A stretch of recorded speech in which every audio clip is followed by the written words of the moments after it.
Paris में Eiffel tower है और उस एफिल टावर पर 72 उस समय के महान वैज्ञानिक और इंजीनियर लोगों के नाम लिखे हैं और उन 72 लोगों में से एक नाम लिखा है चार्ल्स ऑगस्टिन डी कूलाम। जी हाँ, वैज्ञानिक कूलाम ने वैद्युत और चुंबकत्व के बारे में काफी रिसर्च किए और इन्हीं के सम्मान में वैद्युत आवेश का जो मात्रक है वो कूलाम रखा गया। पेशे से अगर देखे जाएं तो ये चार्ल्स ऑगस्टिन डी कूलाम एक इंजीनियर थे और इन्होंने भू तकनीकी इंजीनियरिंग की नींव रखी थी। हम आपको एक बात बताएं कि जो ये कूलाम का नियम है, आखिर कूलाम का नियम हम लोगों के लिए क्यों उपयोगी है? कूलाम का नियम आखिरकार क्यों बनाना पड़ा? देखिए, एक अमेरिका के वैज्ञानिक थे बेंजामिन फ्रैंकलिन। जी हाँ, बेंजामिन फ्रैंकलिन। उन्होंने सबसे पहले बताया कि आवेश जो है वो 2 प्रकार का होता है। हो भी 2 ही प्रकार का सकता है आवेश, ऐसा नहीं कि आवेश 3 प्रकार का हो सकता है। उन्होंने ये बताया कि आवेश 2 प्रकार का होता है और साथ ही साथ ये बताया कि समान प्रकार के आवेश यानी कि सजातीय आवेश एक दूसरे को प्रतिकर्षित करते हैं और विजातीय आवेश यानी कि एक पॉजिटिव एक निगेटिव, विजातीय आवेश यानी कि असमान प्रकृति के आवेश एक दूसरे को आकर्षित करते हैं यानी कि अट्रैक्शन फोर्स लगाते हैं। जो अभी हमने बताया था कि आवेश 2 ही प्रकार का हो सकता है, तो हम आपको बताएं जो बेंजामिन फ्रैंकलिन ने बताया था कि 2 अगर वस्तुएं आवेशित हैं तो उनके बीच में वैद्युत बल कार्य करता है और वैद्युत बल 2 प्रकार का हो सकता है। जी हाँ, आकर्षण बल या प्रतिकर्षण बल। और वैद्युत बल निर्भर करता है आवेश पर। जी हाँ, डिपेंड ऑन चार्ज। फिर समझिए कि जो वैद्युत बल है वो 2 प्रकार का हो सकता है, आकर्षण बल या प्रतिकर्षण बल। और वैद्युत बल निर्भर करता है आवेश पर, इसलिए आवेश भी सिर्फ और सिर्फ 2 ही प्रकार का हो सकता है।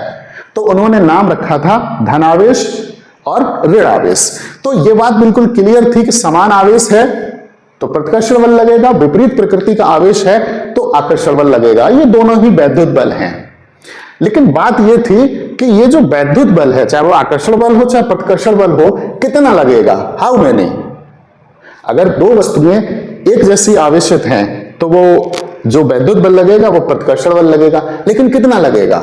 अगर विपरीत प्रकृति से आवेशित हैं तो आकर्षण बल लगेगा, लेकिन कितना लगेगा। उस कितने को ज्ञात करने के लिए कूलाम का नियम है, यानी कि जो 2 सूक्ष्म बिंदु आवेश अगर आवेशित हैं तो उनके बीच में वैद्युत बल कितना लगेगा। ये तो बेंजामिन फ्रैंकलिन ने बता दिया था कि आकर्षण बल लगेगा, प्रतिकर्षण बल लगेगा, लेकिन कितना लगेगा वो बताया वैज्ञानिक कूलाम ने। और वैज्ञानिक कूलाम के नियम के अनुसार किन्हीं 2 बिंदु आवेशों के मध्य कार्य करने वाला आकर्षण बल या प्रतिकर्षण बल, मतलब वैद्युत बल, दोनों आवेशों की मात्राओं के गुणनफल के अनुक्रमानुपाती तथा उनके बीच की दूरी के वर्ग के व्युत्क्रमानुपाती होता है। इस वैद्युत बल की दिशा दोनों आवेशों को मिलाने वाली रेखा के अनुदिश होती है, अर्थात इसके सीध में होती है। अब आप देखिए इस वाले चित्र में यहां पर बिंदु आवेश है +q1 और ये बिंदु आवेश है +q2। इनके बीच की दूरी है r।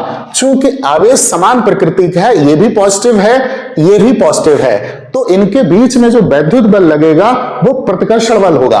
देखिए ये वैद्युत बल F इधर और ये वैद्युत बल F इधर। दूसरे वाले चित्र में देखिए ये जो बिंदु आवेश है, पहला वाला बिंदु आवेश है वो +q1 है और दूसरा वाला जो है वो -q2 है, यानी कि इनकी प्रकृति अलग अलग है। और विपरीत प्रकृति के आवेश एक दूसरे पर जो वैद्युत बल लगाते हैं वो वैद्युत बल आकर्षण बल होता है। तो देखिए ये F जो है, ये F ये आकर्षण बल है और इसके बीच की दूरी भी है r। अब देखिए हम इसको आगे ड्राइव करते हैं। जो कूलाम ने अपने नियम में बताया वो ये बताया कि किन्हीं 2 आवेशों के मध्य लगने वाला वैद्युत बल, वैद्युत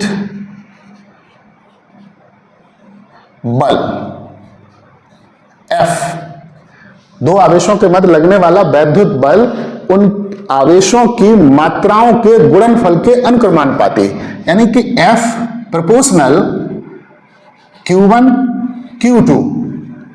अब आप देखिए यहां पर जो आवेश है एक Q1 है और दूसरा Q2, इनके बीच में लगने वाला जो वैद्युत बल है F, वो दोनों आवेशों की मात्राओं के गुणनफल के अनुक्रमानुपाती, वही तो लिखा है F proportional Q1 into Q2। तथा जो वैद्युत बल है F, वो दोनों आवेशों के बीच की दूरी के वर्ग के व्युत्क्रमानुपाती होता है, यानी कि ये व्युत्क्रम वर्ग के नियम का पालन करता है वैद्युत बल 1/r²। एक बार फिर समझिए कि जो कूलाम का नियम है, उस कूलाम के नियम के अनुसार किन्हीं दो स्थिर बिंदु आवेशों के मध्य कार्य करने वाला वैद्युत बल, आकर्षण बल या प्रतिकर्षण बल, दोनों आवेशों की मात्राओं के गुणनफल के अनुक्रमानुपाती।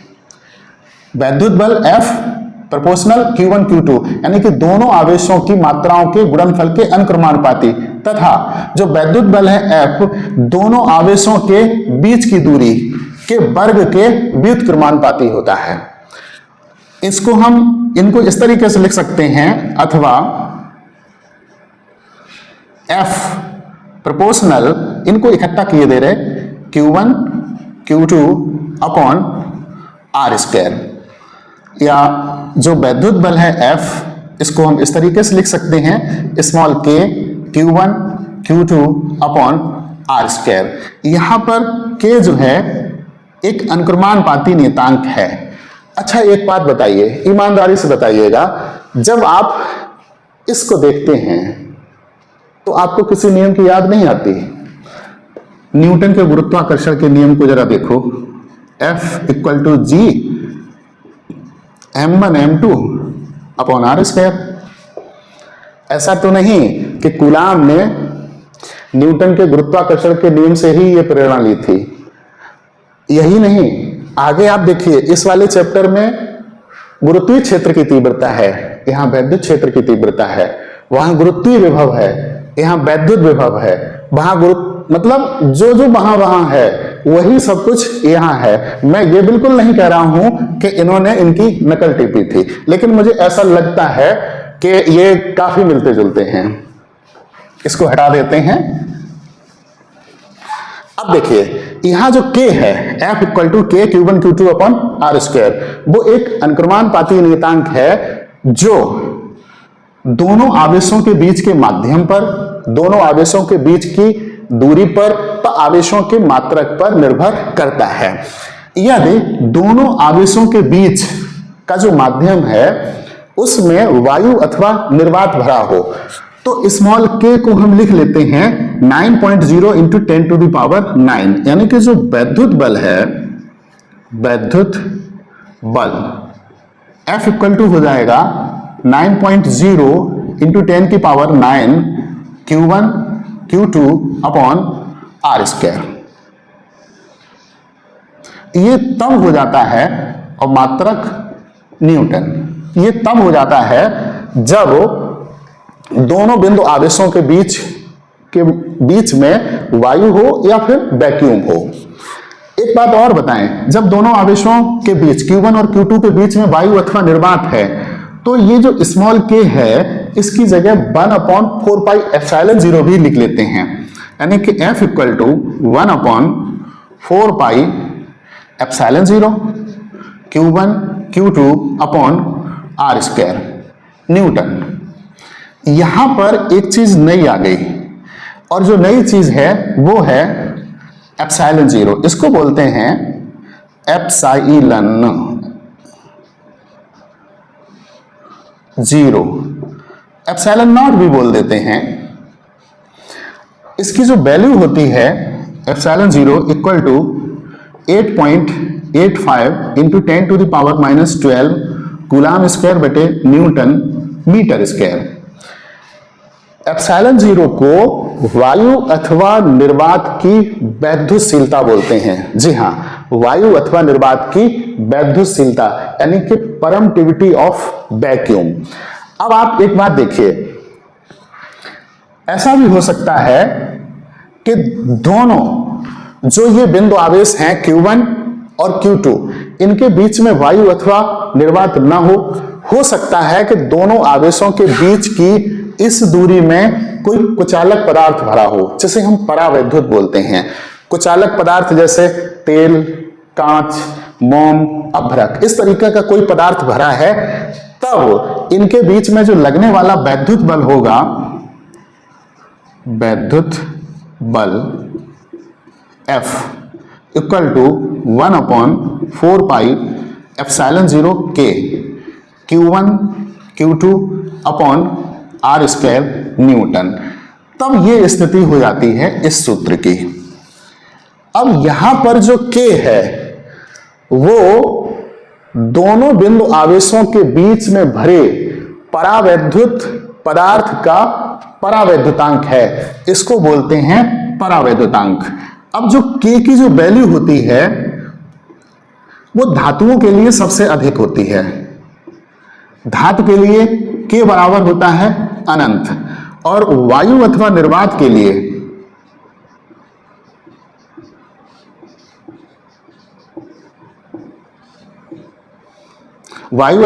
है तो इसके लिए K बराबर हो जाता है 1। अब आप एक बात देखिए, ये जो समीकरण है, जैसे मान लीजिए कि हमने इसको समीकरण 1 दे दिया, इसमें हम एप्सिलॉन 0 K को एप्सिलॉन लिख सकते हैं, यानी कि एप्सिलॉन बराबर लिख लिया हमने एप्सिलॉन 0 K। यहां पर अगर हम K निकालें तो ये हो जाएगा एप्सिलॉन अपॉन एप्सिलॉन नॉट। अब आप देखिए, जो एप्सिलॉन है वो दोनों बिंदु आवेशों के बीच में जो माध्यम है उसका परावैद्युतांक, और एप्सिलॉन उसकी वैद्युतशीलता, और एप्सिलॉन 0 जो है वो वायु अथवा निर्वात की वैद्युतशीलता है। तो इससे परावैद्युतांक को हम डिफाइन कर सकते हैं कि दोनों बिंदु आवेशों के मध्य भरे माध्यम की वैद्युतशीलता तथा वायु अथवा निर्वात की वैद्युतशीलता के अनुपात को हम परावैद्युतांक कहते हैं, या इनका जो अनुपात होता है वो परावैद्युतांक के बराबर होता है।